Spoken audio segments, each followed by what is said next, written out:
presenting an oral presentation of Where the Map Ends. Chapter 2, Parking Spot. One cool autumn evening in 1956, 15-year-old Danny Carter sat in the cab of his father's green Ford pickup truck, parked off a remote rural road on the outskirts of Brookings.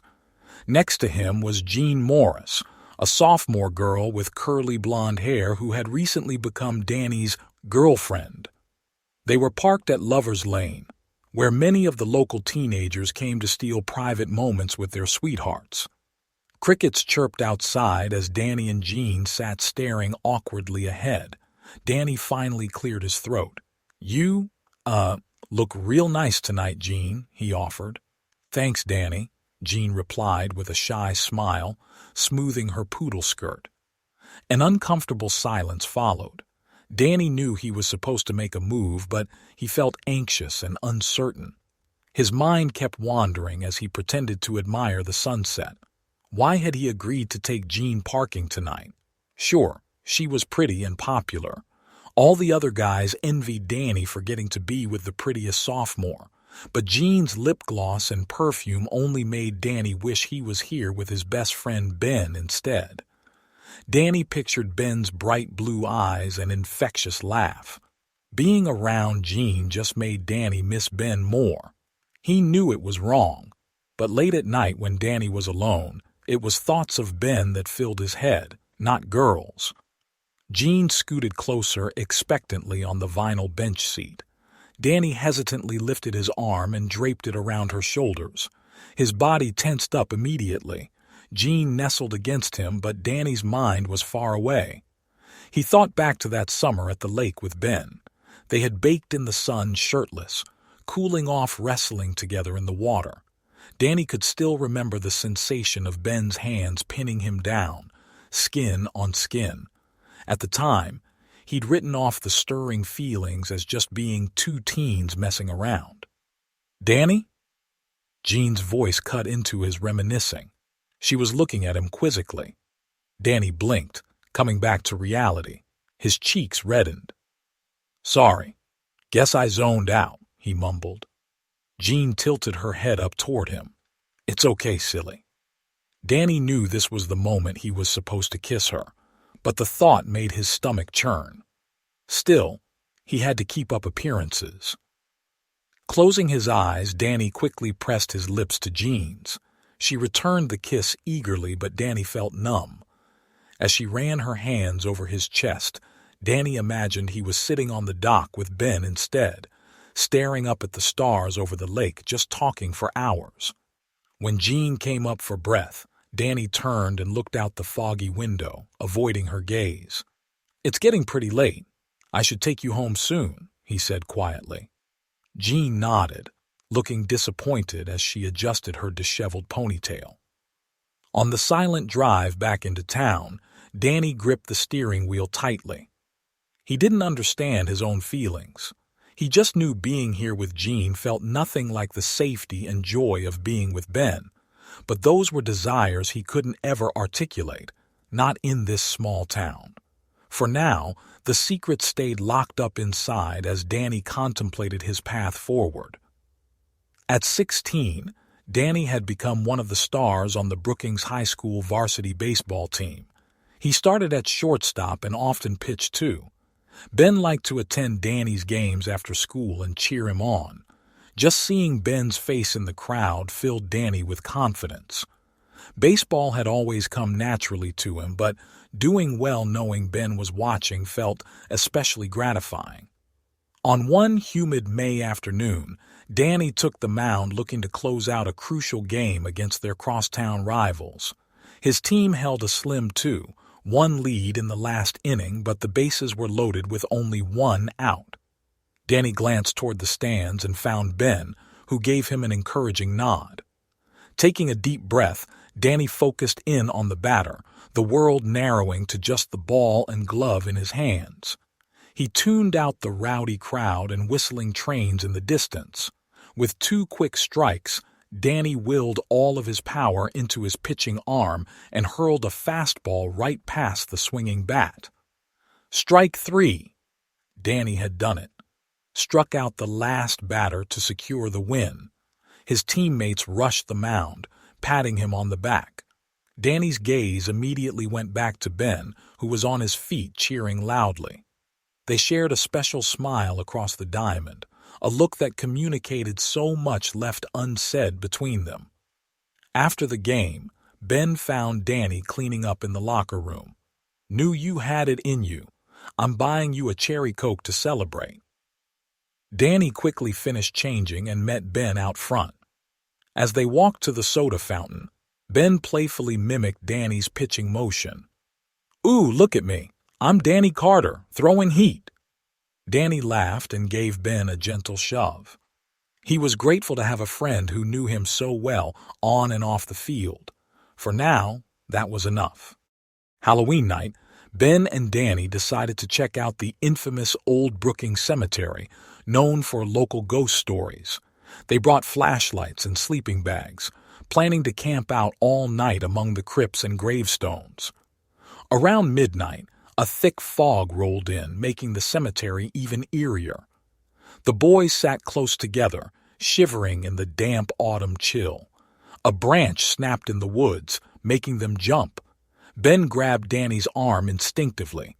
Danny didn't pull away. "Remember in 5th grade when we tried to build a ghost trap to catch spirits?" Ben asked with a nervous laugh. Danny smiled at the memory. "Yeah, and your mom got so mad at us for taking all those sheets off the line." He mimicked her scolding tone, making Ben crack up. As their laughter faded, Danny became aware of how close they sat, arms still touching. He could feel Ben's warmth through his jacket, smell the familiar scent of his Brill Cream hair product. Danny's heart started pounding. Ben seemed to become conscious of their closeness, too. He slowly moved his hand down Danny's arm and laced their fingers together. Danny looked at their clasped hands, scared to meet Ben's gaze. Everything around them was still. "Danny," Ben whispered hesitantly. Danny finally looked up and saw the questioning in his friend's eyes. He knew they were on the edge of something that couldn't be taken back, but he wasn't afraid. Danny gave a tiny nod and squeezed Ben's hand in response. They both leaned in, breath mixing in the cold night air. The first touch of Ben's lips sent electricity coursing through Danny's body. His racing heart nearly drowned out the sound of the distant train passing by. This changed everything, but he had never felt more certain.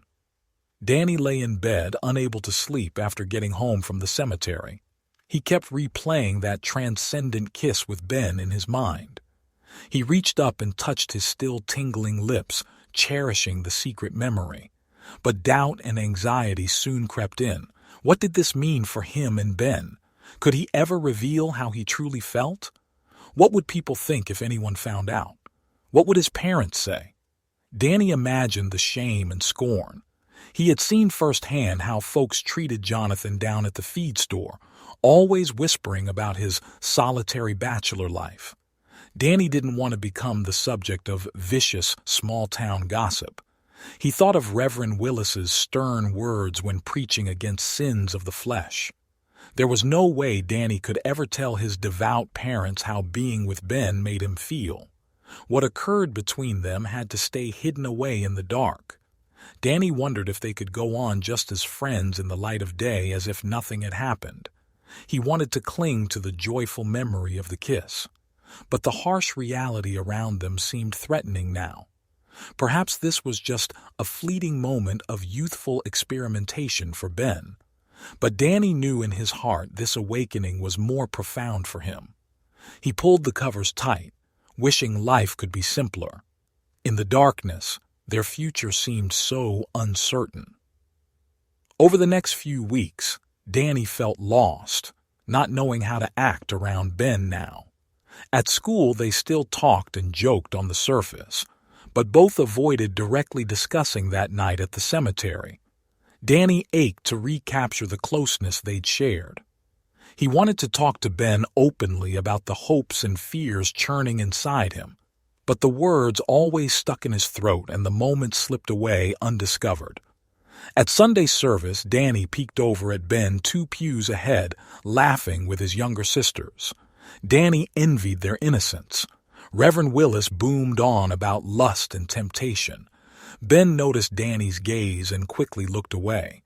The yawning space between them in the crowded church felt immense. Afterwards, in the parish hall, Jean approached Danny by the coffee urn. "We missed you at the homecoming dance, Danny. I was hoping you'd ask me." Danny shifted his feet, avoiding her eyes. "Oh, sorry, Jean. Baseball's kept me real busy." It wasn't a total lie. In truth, the idea of dancing stiffly with Jean again held no interest for him anymore. She was kind and pretty, but not who Danny yearned for. Jean nodded, looking hurt as she walked away. Danny hated feeling unable to give her or anyone else what they wanted from him. He was letting people down no matter what he did. Glancing back across the room, Danny noticed Ben had disappeared from the crowd. His absence stung. Danny murmured vague excuses and slipped outside alone. He wandered to the big oak tree where they used to play as kids, trailing his fingers along the carved initials marking their old heights. Danny sighed and kicked a rock down the road. He wished he could return to those simpler times with Ben, but he knew deep down that the only way forward was through the messy unknown they now faced. If only he had the courage to forge ahead. By November, Danny felt like he might burst holding in his feelings for Ben. They still maintained a facade of normalcy in public, but the lingering awkwardness remained. One chilly Friday after school, Danny spotted Ben walking home alone. Before he could overthink it, Danny pulled up alongside him in his truck. "Hey, want a ride?" he called out, heart racing. Ben hesitated, then climbed in with a shy smile. They rode in silence for a minute until Danny finally spoke what had been weighing on him. "I miss you," he said quietly, hands gripping the wheel. Ben looked down at his lap. "Yeah, me too." Danny pulled over under a secluded willow tree-lined driveway and turned to Ben. "I hate how weird it's been between us. I want my best friend back." Ben nodded slowly. "I know. But ever since that night, it feels different now." He glanced up nervously. Danny summoned his courage. "Do you regret what happened?" "No," Ben said. "I don't regret it at all." He placed his hand over Danny's. Danny exhaled in relief and gave it an affectionate squeeze. They sat gazing at one another as if truly seeing each other for the first time all over again. Danny wasn't sure what the future held, but with Ben's hand in his, he had faith they would figure it out together. He started up the engine again. For now, this connection was enough to propel him onward. Find this story on Kindle Vella in the description below, or subscribe to this channel for the next chapter. Thank you for listening.